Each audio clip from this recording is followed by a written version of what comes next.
Everyone, welcome back to our channel. ఇవాళ మన recipe వచ్చేసి ఇడ్లీ రెసిపీ. కొత్తగా ఏముంది అని అనుకుంటున్నారా?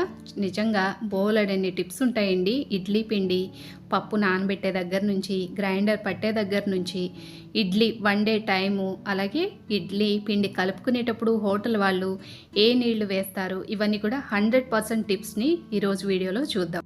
లేట్ చేయకుండా వీడియోని అయితే చూద్దాము. ముందుగా ఒక గ్లాసు మినపగుళ్ళని తీసుకున్నాను. ఇక్కడ మినపగుళ్ళు తీసుకుంటే కనుక 2 గంటలు నానబెట్టుకుంటే సరిపోతుంది. అలాగే మినప పప్పును తీసుకుంటే కనుక పొట్టున్న పప్పు ఉంటుంది కదా, అది 3 గంటల పాటు నానబెట్టుకోండి. మీరు తీసుకున్న మినపగుళ్ళు క్వాలిటీ గలవై ఉండాలి, అది చూసుకోవాలి.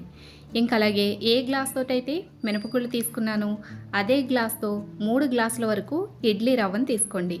ఎందుకంటే ఇడ్లీ రవ్వ ఎప్పుడు కూడా 3 గ్లాసులు వేసుకుంటే 1 గ్లాస్ మినపగుళ్ళకి హోటల్ స్టైలు పర్ఫెక్ట్ ఇడ్లీ అనేది వస్తుంది.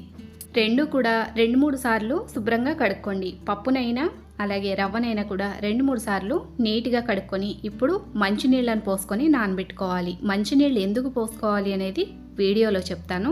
అలాగే మీరు మినపగుళ్ళు నానబెట్టుకునేటప్పుడే ఇడ్లీ రవ్వను కూడా నానబెట్టుకుంటే సరిపోతుంది. మినపగుళ్ళకైనా ఇడ్లీ రవ్వకైనా 2 అవర్స్ కన్నా కూడా ఎక్కువ నానే అవసరం ఉండదండి. 2 అవర్స్కి మించి ఎక్కువసేపు నానబెట్టాము అంటే మినపగుళ్ళల్లో జిగుమానం అనేది తగ్గిపోతుంది. ఆ స్టిక్కీనెస్ అనేది తగ్గిపోతే ఇడ్లీ అంత టేస్ట్గానే కాదు, చూడటానికి కూడా బాగా రాదు. 2 గంటల తర్వాత పప్పు చక్కగా నాని ఉంటుంది. ఇలా నానిన పప్పుని నీళ్ళేమీ లేకుండా మిక్సీ జార్లోకి వేసుకోండి. నీళ్లు అస్సలు పోసుకోవద్దు, ఎందుకంటే నీళ్లు కూడా మనము ఈరోజు మెజర్ చేసి ఈ పప్పులోకి వేసుకుంటాం. 2 గంటలు నానబెడితే అసలు నానుతుంది అనే డౌట్ కూడా అవసరం లేదు. 100% పప్పు అయితే చక్కగా నానిపోయి ఉంటుంది. ఇంక ఇక్కడ చూసారు కదా, నానబెట్టిన నీళ్లు ఉన్నాయి కదా, అవి 3/4 గ్లాస్ నీళ్ళని తీసుకోండి.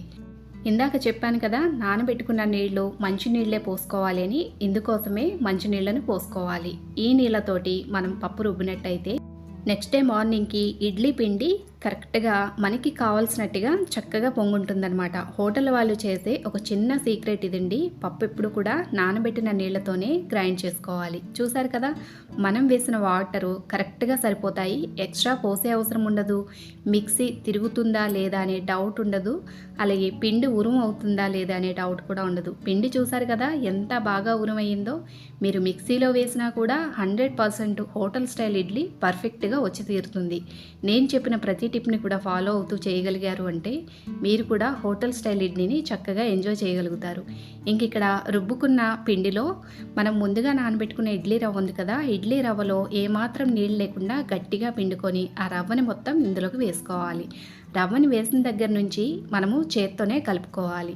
ఎప్పుడూ కూడా గరిటె పెట్టి కలపకూడదు. మనం చేయి పెట్టి పిండి కలపడం వల్ల నెక్స్ట్ డే మార్నింగ్కి పిండి అనేది చక్కగా పొంగుంటుంది. అయితే పిండి ఈ విధంగా గట్టిగా ఉంది అంటే నెక్స్ట్ డే మార్నింగ్కి పిండి స్మెల్ వస్తుంది. అందుకని చెప్పి ఇప్పుడు ఏ గ్లాస్ తోటైతే 3/4 గ్లాస్ నీళ్ళు పోసుకున్నామో అదే గ్లాస్తో ఇంకొక 1/4 గ్లాస్ పోసుకోండి. అంటే ఈ గ్లాస్తో 1 గ్లాస్ నీళ్లు పడతాయి మనం పిండి రుబ్బే కలుపుకునే టైంకి. అంటే మనము ఏ గ్లాస్ తోటైతే మినపగుళ్ళు తీసుకున్నామో అదే గ్లాస్తో 3 గ్లాసుల వరకు రవ్వ అయితే 1 గ్లాసు పప్పు నానబెట్టుకున్న నీళ్లు, ఇవే మెజర్మెంట్స్తో మీరు ఇడ్లీ పిండిని చక్కగా ప్రిపేర్ చేయగలిగారు అంటే కనుక ఇడ్లీ అయితే మాత్రం 100% వచ్చి తీరుతుంది. బ్యాటర్ కన్సిస్టెన్సీ చూసారు కదా, ఈ విధంగా ఉండాలి. అప్పుడే మనకి తెల్లారేటప్పటికి పిండి వాసన అనేది రాకుండా చక్కగా స్పాంజ్ లాంటి ఇడ్లీ వస్తాయన్నమాట. ఇలా చేత్తో బాగా కలుపుకున్న తర్వాత ఈ పిండిని ఓవర్ నైట్ వదిలేసేయండి. తెల్లారేటప్పటికి చక్కగా పొంగుంటుంది. అలాగే ఎక్కువగా పొంగి బయటకు పోతుందేమో అనే డౌట్ ఉంటే అడిగిన ఒక పెద్ద ప్లేట్ పెట్టుకోండి. ఇప్పుడు మూత పెట్టేసి ఓవర్ నైట్ వదిలేసాము అంటే తెల్లారేసరికి ఈ విధంగా పిండి చక్కగా పొంగుంటుంది. మనకి హోటల్ స్టైల్ ఇడ్లీ కావాలి అంటే కనుక మీకు ఇక్కడ ఇంకొక చిన్న టిప్ని షేర్ చేస్తాను. పిండి చూసారు కదా ఏ విధంగా పొంగిందో. యాజ్ ఇట్ ఈస్ పిండిని కలపకుండా ఇలానే వేసాము అంటే ఇడ్లీ కొంతమంది వేస్తే మధ్యలో గుంత పడిపోతుంది కదా, అలా వస్తుందన్నమాట. అలా రాకూడదు అనుకుంటే ఉప్పు వేసుకొని చక్కగా ఈ పిండిని లోపల గాలి అనేది ఏమీ లేకుండా ఒకసారి గరిటెతోటి మొత్తం కలుపుకోండి. ఇలా కలుపుకున్న తర్వాత ఇప్పుడు స్టవ్ ఆన్ చేసి ఇడ్లీ పాత్ర పెట్టుకొని అందులోకి నీళ్లు పోసి మూత పెట్టి నీళ్ళని తెరల కాగనివ్వండి. నీళ్లు తెరల కాగుతున్నప్పుడు ఇడ్లీ పెట్టాము అంటే ఇడ్లీ స్పాంజ్ లాగా వస్తాయన్నమాట. ఇంక ఇక్కడ ఇడ్లీ రేకులకి నూనెని కానీ నెయ్యిని కానీ రాసుకొని ఇప్పుడు ఇడ్లీ రేకుల్లో ఇడ్లీ పిండిని వేసుకోవడమే. ఈ ఇడ్లీ పిండి మన సబ్స్క్రైబర్ అడిగారండి ఇడ్లీ దోశ రెసిపీస్ని అయితే చూపించండి అని. అందుకే ఈరోజు ఈ వీడియోలో మన సబ్స్క్రైబర్స్ కోసం ఈ ఇడ్లీ పిండిని చూపించడం జరిగింది. చూసారు కదా, ఇడ్లీ పిండి ఈ విధంగా రేకుల్లో మనకి కావాల్సిన సైజులో ఇడ్లీ కింద వేసుకున్న తర్వాత సేమ్ ఇదే విధంగా నెక్స్ట్ ప్లేట్ని కూడా ఫిల్ చేసుకోండి. ఇలా ఫిల్ చేసుకున్న తర్వాత ముందుగా మనము ఇడ్లీ పాత్రలో నీళ్లు పోసి పెట్టాం కదా, అవి మరుగుతూ ఉంటాయి.